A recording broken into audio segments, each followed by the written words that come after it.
जाए अपने घर में ही करे काम, फिर चाहे घर के कपड़े धोने हो या पूरे गांव के। हाँ ठीक बोल रही हो, देखता हूँ मैं कोई लड़का। वो दिन भी आ जाता है जब विभा को देखने लड़के वाले आ जाते हैं। लड़की मुझे अच्छी लगी। होने वाली सास कहती है, बेटी अगर कुछ पूछना है तो पूछ लो।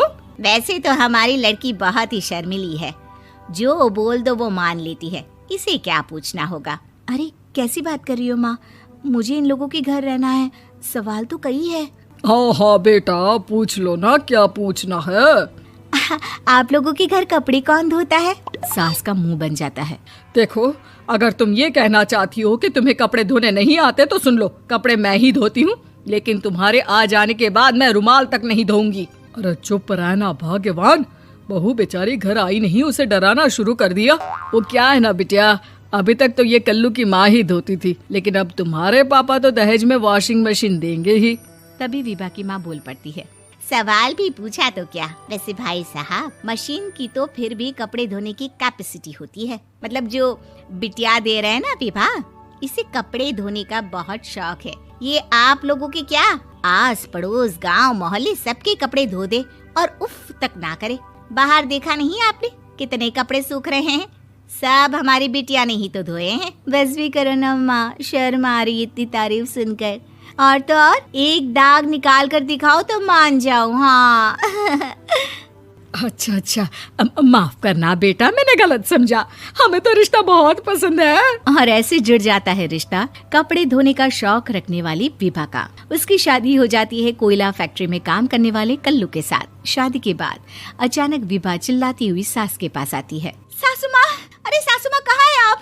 ये तो धोखा है, धोखा दिया आप लोगों ने मुझे। इसे ससुर के चक्कर के बारे में पता चल गया। अरे तो उसमें तुझे क्यों धोखा मिला है? अरे नल में पानी नहीं आता, कपड़े कैसे कब धुलेंगे? अच्छा अच्छा, तू पानी नहीं आ रहा उसकी बात कर रही है। तो आपने क्या सोचा? कुछ नहीं।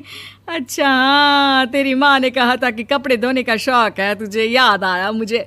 शौक शौक बोलकर कपड़े धोने वाले मेरे जुनून को कम ना आके सासू माँ, कपड़ा धोना मेरा गुरूर है। तभी पति भी वहाँ आ जाता है। अभी अभी मैंने इसे सनी देओल की फिल्म दिखाई है, उसी के डायलॉग मार रही है माँ। अच्छा सुन, साफ साफ बता रही हूँ, पानी सुबह 4 से 6 और शाम को 10 से 12 आता है, समझी? विभा टाइमिंग सुनकर हैरान हो जाती है। ये क्या भूतों का मोहल्ला है?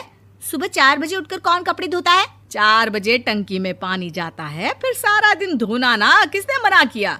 अरे कैसी बात कर रही हैं? 200 लीटर की टंकी में कितने कपड़े धो लूंगी मैं, सुबह ही उठ जाऊंगी मैं। अब क्या था, विभा सुबह 4 से लेकर रात के 12 बजे तक कपड़े ही धोती रहती। एक रोज सास पड़ोस से निकलकर कहीं जा रही होती है कि साथ वाली कहती है, हाँ कल्लू की माँ, जरा ये बताओ कि 2 साड़ी है, 2 ब्लाउज और एक पेटीकोट और एक नाड़े वाला लंबा कच्छा। हाँ तो?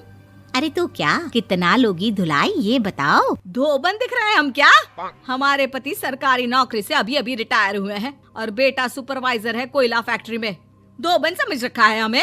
हाय रे कल्लू की अम्मा, माफ कर दो, वो तो मोहल्ले में यही सब बता रहे थे कि तुमने बहू को कपड़ा धुलवाने के काम में लगा दिया है। सास को पड़ोसन की बात सुनकर गुस्सा आ जाता है। वो घर पहुंचती है जहां घर के बाहर ही इतने सारे कपड़े सूख रहे होते हैं जितने कि किसी धोबन के घर पर। अरे ओ कल्लू की दुल्हन, बाहर निकल। माँ जी यहीं आ जाओ, बाथरूम में चादर धो रहे हैं हम। अरे अभी हम धोते हैं, तुमको बाहर निकलो। ये आस पड़ोस वाले बोल रहे हैं कि हम बहू से कपड़े धुलवा धुलवा कर उसे कपड़ा धोने वाली बना दिए हैं। अरे छोड़ो ना माँ जी, किन लोगों की बातों में आती हो? आस पास के लोगों का तो काम ही होता है कि वो किसी तरह सास बहू को लड़ा दे। बहू सारे घर के कपड़े धोती है, ये क्या कम है? बोलिए। सास को भी लग जाता है कि वो बहू का ये सनकीपन नहीं छुड़वा सकती, इससे अच्छा है कि खुद ही चुप हो जाए। एक रोज सास और बहू मंदिर जाते हैं, जहाँ सास की साड़ी वहाँ खड़ी भीख मांगने वाली से मिलती है। माँ जी क्या बात है, आपकी साड़ी उस भिखारन से कितनी मिल रही है ना? हाँ हाँ देखो तो, दोनों की साड़ी मिल रही है। क्या बात है कल्लू की अम्मा, तुम खुद को तो अफसर की बीवी बताती हो और ऐसी सिंपल सी प्लेन साड़ी पहनकर घूमती हो। सिंपल और प्लेन नहीं है ये साड़ी। तो क्या सोने के धागे से फूल बने हैं? कुछ भी सासू माँ, कुछ भी। हाँ बने थे इस साड़ी में सोने के धागे से फूल। मेरे पति लेकर आए थे मद्रास से स्पेशली मेरे लिए 10,000 की। ताहे भाई साहब इस भिखारन के लिए भी सेम टू सेम साड़ी लेकर आए होंगे 10,000 की। सास उस वक्त तो कुछ नहीं कहती, लेकिन बहू के साथ घर आती है और अलमारी से एल्बम निकाल कर लाती है। ये साड़ी देख रही है, ये वही साड़ी है जिसे मैंने अभी पहना था। इस साड़ी में ये जो चमकदार फूल दिख रहे हैं ना, ये सोने के धागों से काढ़े गए हैं। लेकिन तू लोकल वॉशिंग मशीन